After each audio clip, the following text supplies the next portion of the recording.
I just finished my morning pages and I'm currently reading The Artist's Way by Julia Cameron.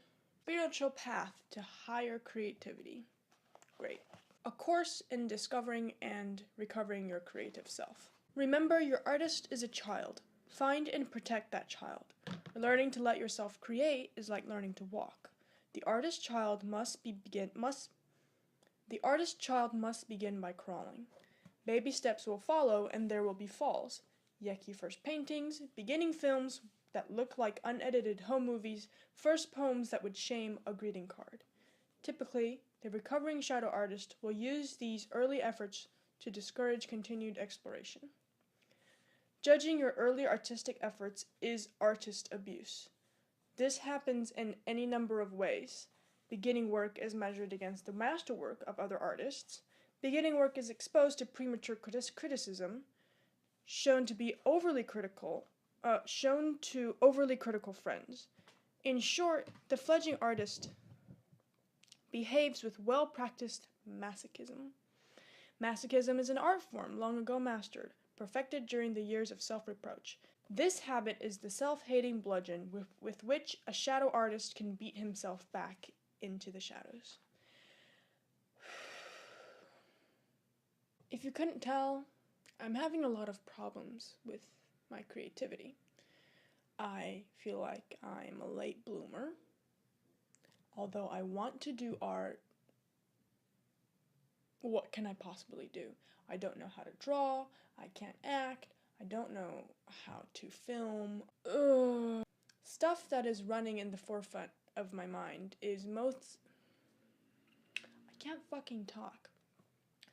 The stuff that is running in the forefront of my mind is mostly thoughts of self-loathing and self-doubt. I always thought I had an okay time talking, but ever since I started trying to make these videos, it's been really difficult to just talk. Or if I make anything where I talk, I feel like it's not good enough. I know that artistic creativity and artistic skill are both things that come with practice and training. I know this, and yet I still can't. I just want things to fall in my lap, and that never works. In recovering from our creative blocks, it is necessary to go gently and slowly. What we are after here is the healing of old wounds, not the creation of new ones. No high jumping, please. Mistakes are necessary. Stumbles are normal. These are baby steps. Progress, not perfection, is what we should be asking of ourselves. Progress, not perfection. The difference between me right now and me making a video is not that I'm going to make a perfect video. It's the difference between doing something and not doing anything. Creative recovery is like marathon training. We want to log 10 slow miles for every 1 fast mile. This can go against the ego's grain. A lot of this is really surprisingly spiritual. We want to be great. Immediately great. Yes, thank you very much. But that is not how recovery works. It is an awkward, tentative, even embarrassing process. There will be many times when we won't look good to ourselves or anyone else. We need to stop demanding that we do. It is impossible to get better and look good at the same time. It is impossible to get better and look good at the same time. Okay? Remember that in order to recover as an artist, you must be willing to be a bad artist. I am not willing to be a bad artist. Oh, so much shame and embarrassment that comes with being a bad artist. Oh my God. Give yourself permission to be a beginner. By being willing to be a bad artist, you have a chance to be an artist, and perhaps, over time, a very good one. When I make this point in teaching, I am met by instant defensive hostility. But do you know how old I will be by the time I learn to really play the piano, act, paint, write a decent play? Yes, the same age you will be if you don't. Your enemy within, core negative beliefs. Most of the time we are blocked in an area of our life. It is because we feel safer that way.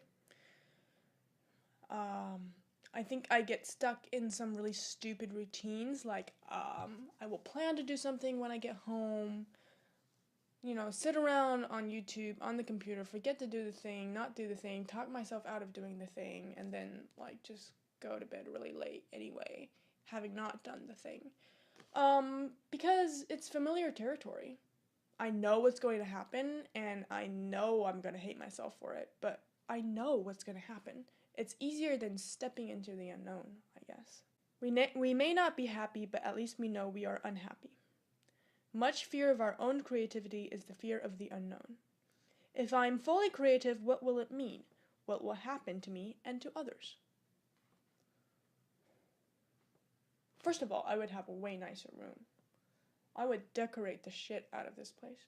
I've always been really jealous of the American kids in movies who have really pretty bedrooms that they decorate themselves. I'm also jealous of YouTubers who have really pretty bedrooms. Though that's probably not really the case in that it only looks good in the video. But still, at least you have part of your bedroom that looks good, at least when you film. We have some pretty awful notions about what could happen. So, rather than find out, we decide to stay blocked. This is seldom a conscious decision. It is more often an unconscious response to internalized negative beliefs.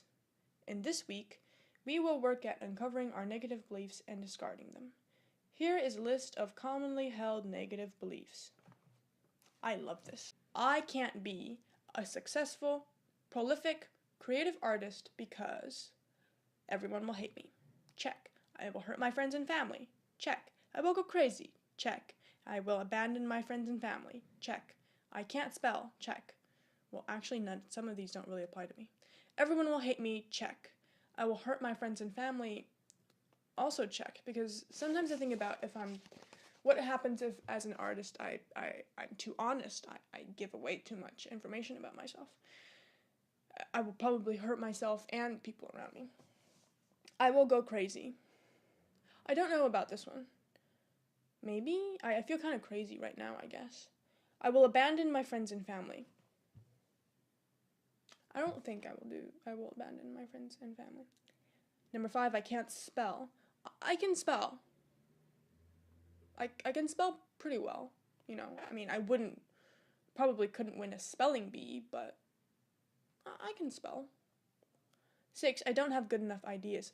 Oh, yeah, I don't. Number 7, it will upset my mother and or father. Not really. Number 8, I will have to be alone. Not really. Number 9, I will find out I am gay.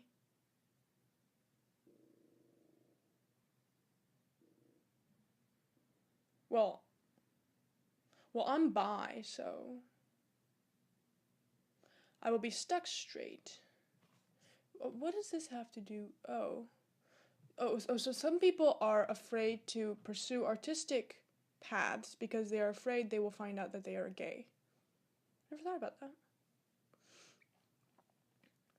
I will do bad work and not know it and look like a fool. 100%, man. 100%. I will feel too angry.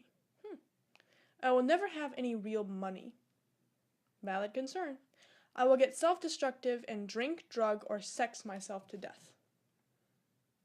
I don't know if I would go that far. I will get cancer, AIDS, or I will get cancer, AIDS, or a heart attack, or the plague. What does this have to do with creativity? My lover will leave me. That I can be sure that won't happen. I will die. Okay. I will feel bad because I don't deserve to be successful. I definitely don't deserve to be successful. I will only have one good piece of work in me. Oh, brother, I'd be lucky if I had one good piece of work in me. Number 20, it's too late. If I haven't become a fully functioning artist yet, I never will. None of these core negatives need be true. They come to us from our parents, our religion, our culture, and our fearful friends. Each one of these beliefs reflects notions we have about what it means to be an artist. Once we have cleared away the most sweeping cultural negatives, we may find we are still stubbornly left with core negatives we have acquired from our families, teachers, and friends. These are often more subtle, but equally undermining if not confronted. Our business here is confronting them. Negative beliefs are exactly that, beliefs, not facts. The world was never flat, although everyone believed it was. You are not dumb, crazy, egomaniacal, grandiose, or silly just because you falsely believe yourself to be. If you say so. What you are is scarred. Core negative beliefs. Oh, not scarred, scared. What you are is scared. Core negatives keep you scared. The bottom line is that core negative beliefs, personal and cultural, always go for your jugular. They attack your sexuality, your lovability, your intelligence, whatever vulnerability they can latch onto. In other words, if being an artist seems too good to be true to you, you will devise a price tag for it that strikes you as unpayable. It makes a lot of sense. I can't afford to be an artist or something.